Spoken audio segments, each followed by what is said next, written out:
Assalamu alaikum. I am Mohammad Moise. Welcome to the Spear Education Institute. I hope that you are enjoying the quarantine. Today I will give you the lecture of a math book of grade 9 till exercise 1.1. ये lectures आपके लिए long term फ़ायदेमंद साबित होंगे, इस वजह से इन्हें गौर से सुनिए।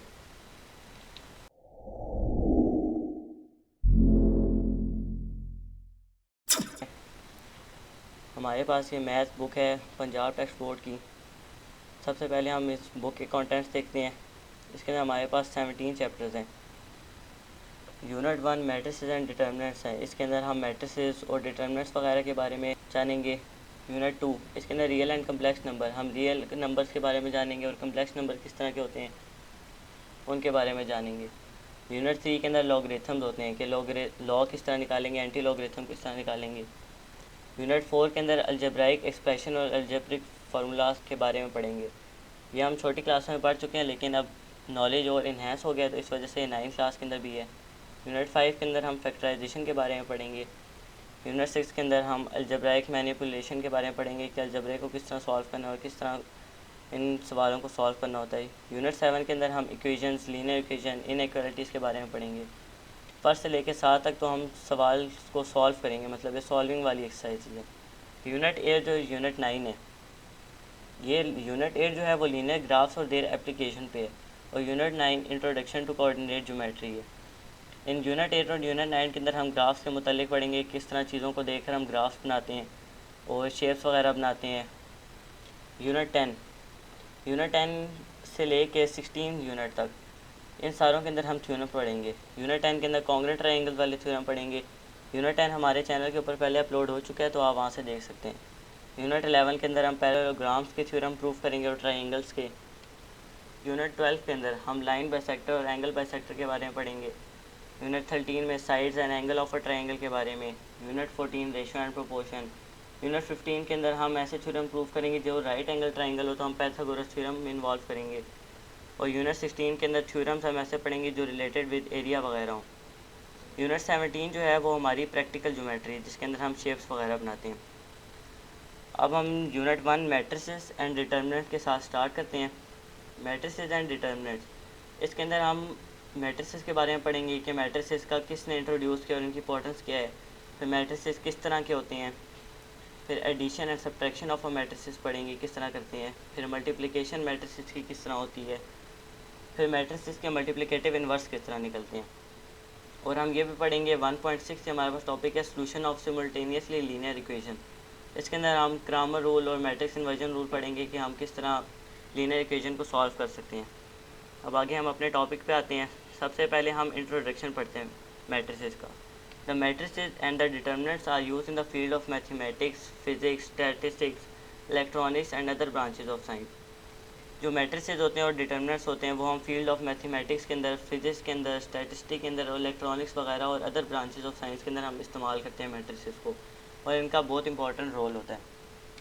जो मैट्रिसेस होते हैं वो बहुत इंपॉर्टेंट रोल प्ले करते हैं एज ऑफ कंप्यूटर साइंस के अंदर भी। अब बात आ जाती है कि इनको इंट्रोड्यूस किसने करवाया था। सबसे पहले मैट्रिसेस इंट्रोड्यूस किए गए थे आर्थर कॉले से। ये इंग्लिश मैथमेटिशियन था 19th सेंचुरी का, और इसी ने डेवलप भी किया था थ्योरी ऑफ मैट्रिसेस 1858 के अंदर। अब व्हाट इज़ मैट्रिसेस, सवाल आता है व्हाट इज़ मैट्रिसेस। तो मैट्रिसेस की डेफिनेशन आपको बता दूँ, a rectangular array are a formation of a collection of real number से 0 1 2 3 4 and 7 such as 1 3 4 7 to 0 and then enclosed by the brackets is said to form a matrix। अब ये जो हमारे पास ऊपर रियल नंबर दिए गए थे, इनको हम इस तरह रोज़ और कॉलम्स के अंदर जब कन्वर्ट करते हैं और इनके बाहर एक स्क्वायर ब्रैकेट लगा देते हैं, तो ये मैट्रिक्स की फॉर्म हो जाती है। जिस तरह हमारे पास एक और एग्जांपल है 0 1 3 4, ये भी मैट्रिक्स के एग्जांपल है। अब हमारे पास आ जाता है टर्म रियल नंबर जो होते हैं ना, ये मैट्रिक्स बनाते हैं। इनको हम रियल नंबर्स को पुट करते हैं और उसकी फॉर्मेशन करते हैं और साइड पे हम स्क्वायर ब्रैकेट लगाते हैं, तो हमारे पास मैट्रिक्स बनती है। मैट्रिसेस का जो प्लूरल होता है वो मैट्रिसेस होता है। अब जो मैट्रिसेस होते हैं उनको डिनोट किया जाता है कैपिटल लेटर से, जैसे ABCMN, और किसी भी अल्फ़ाबेट से किया जा सकता है पर वो कैपिटल हो। अब आते हैं रोज़ एंड कॉलम्स पे। मैट्रिसेस के अंदर एक रोज़ होती हैं और एक कॉलम्स होती हैं। अब ये देखें, आप देख सकते हैं इस एग्जांपल के अंदर A इक्वल टू ये 1 2 0 3 5 4 2 1 -1, ये जो एंट्रीज़ हैं प्रेजेंट इन अ हॉरिजेंटल वे, जो हॉरिजेंटल वे के अंदर प्रेजेंट होती हैं, इन्हें कहते हैं रोज़।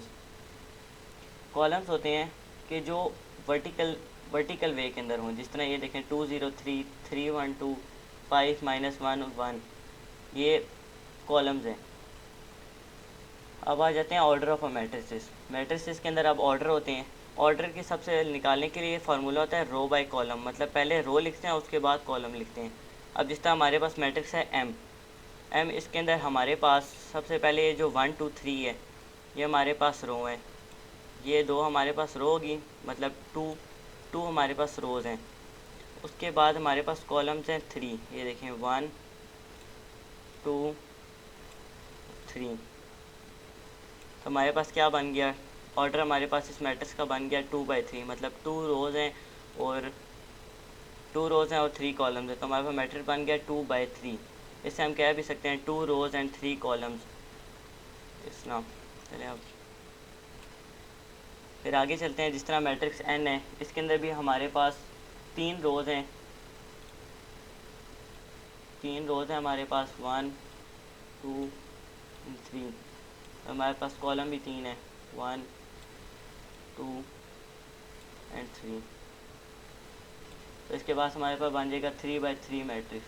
तो ये हमारे पास रो एंड कॉलम हो जाएगा, तो 3/3।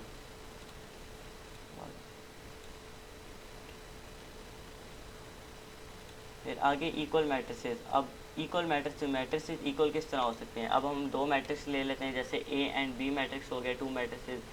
तो ए जो होगा वो बी के इक्वल तब होगा कि जब ये दो जो कंडीशन है ये प्रूव हो जाए। पहली कंडीशन हमारे पास जो ऑर्डर ऑफ ए है वो इक्वल हो ऑर्डर ऑफ बी के, और दूसरी के देर कॉरस्पॉन्डिंग इंटायर्स आर इक्वल। अगर पहली कंडीशन प्रूव होती है तो तब हम दूसरी कंडीशन पे आते हैं। अब इस तरह हम एग्जांपल ले लेते हैं कि a = 1 3 - 4 2 एंड b = 1 2 + 1 - 4 4 - 2। तो अब हम देखें तो ऑर्डर पहले का क्या बनता है, ए का ऑर्डर ए का बनता है 2 रोज़ हैं और हमारे पास 2 कॉलम्स हैं, तो 2/2। दूसरे के अंदर भी हमारे पास 2 रोज़ हैं और 2 कॉलम्स हैं 2/2, मतलब पहली कंडीशन हमारे पास फुलफ़िल हो गई है। अब हम दूसरी कंडीशन पे आते हैं कि कॉरस्पॉन्डिंग एलिमेंट्स आर इक्वल। अब देखें इधर ए का 1 है एक एलिमेंट और बी का भी 1 है, तो मतलब पहला एलिमेंट हमारे पास कॉरस्पॉन्डिंग इक्वल हो गया। अब दूसरा रो के अंदर ही देखें 3 और 2 + 1, 2 + 1 = 3 होता है, तो 3 और 3 इक्वल हो गया। अब हमारे पास आ जाता है -4 और -4, ये दोनों भी इक्वल हो गए हैं। और 2 और बी का है 4 - 2, 4 - 2 = 2 होता है, तो 2 और 2 इक्वल मैट्रिक्स, मतलब कॉरस्पॉन्डिंग एलिमेंट्स इक्वल हो गए हैं, तो ये मैट्रिक्स इक्वल है हमारे पास। इसी तरह दूसरी एग्जांपल भी हो जाएगी।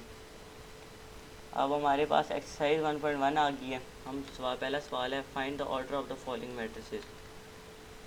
इसके अंदर हम ऑर्डर निकालना है। अब हमारे पास है a = 2 3 -5 और 6। इसके अंदर हम ऑर्डर निकालेंगे। इस पहले का ऑर्डर क्या बनेगा, हमारे पास 2 रोज़ हैं 2 रोज़ हैं और 2 कॉलम्स हैं, हमारे पास बन जाएगा 2/2।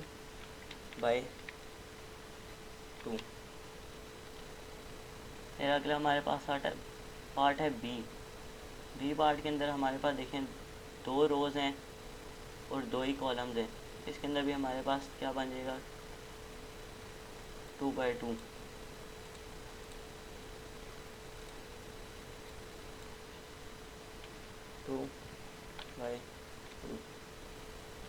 अब हम आते हैं तीसरे पार्ट की तरफ। तीसरे पार्ट के अंदर हमारे पास c = 4 है, एक रो है और 2 कॉलम्स हैं 2 और 4 और 2 और 4, एक रो है और 2 और 4 एक कॉलम है। तो इसके अंदर हमारे पास क्या बन जाएगा 1 रो और 2 कॉलम 1/2। फिर अब अगले पार्ट पे आते हैं डी पार्ट पे। 406 d = 406, हम पहले रो लिखते हैं उसके बाद कॉलम लिखते हैं। तो इसके अंदर हमारे पास 3/1 बनेगा, तो हम यहाँ लिखते हैं 3/1।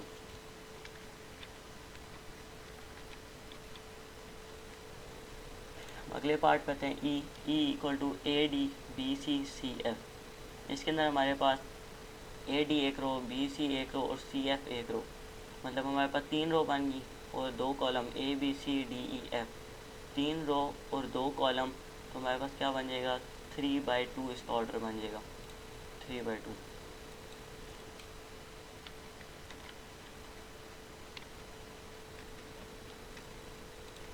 अब अगले पे आते हैं, f इक्वल टू 2। इसके अंदर हमारे पास देखें रो भी एक ही है और कॉलम भी एक ही है। इसके बाद हमारा क्या बन जाएगा 1/1।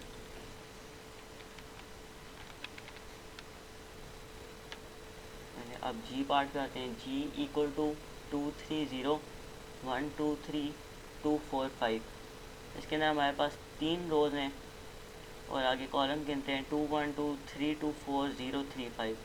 3 ही कॉलम्स हैं, 3 रो हैं, 3 कॉलम हैं, तो 3/3 हमारे पास बन जाएगा।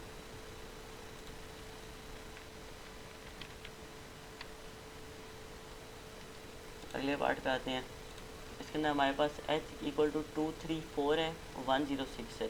हमारे पास 2 रोज़ हैं और 3 कॉलम्स हैं, 2 1 3 0 4 6। हमारे पास क्या बन जाएगा, पहले रोज़ लिखते हैं और फिर कॉलम्स लिखते हैं, ये बात याद रखिएगा।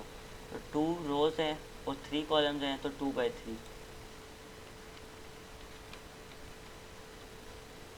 पहले हमारे पास पहला सवाल हो गया है और उसके बाद हम अगले सवाल पे चलते हैं।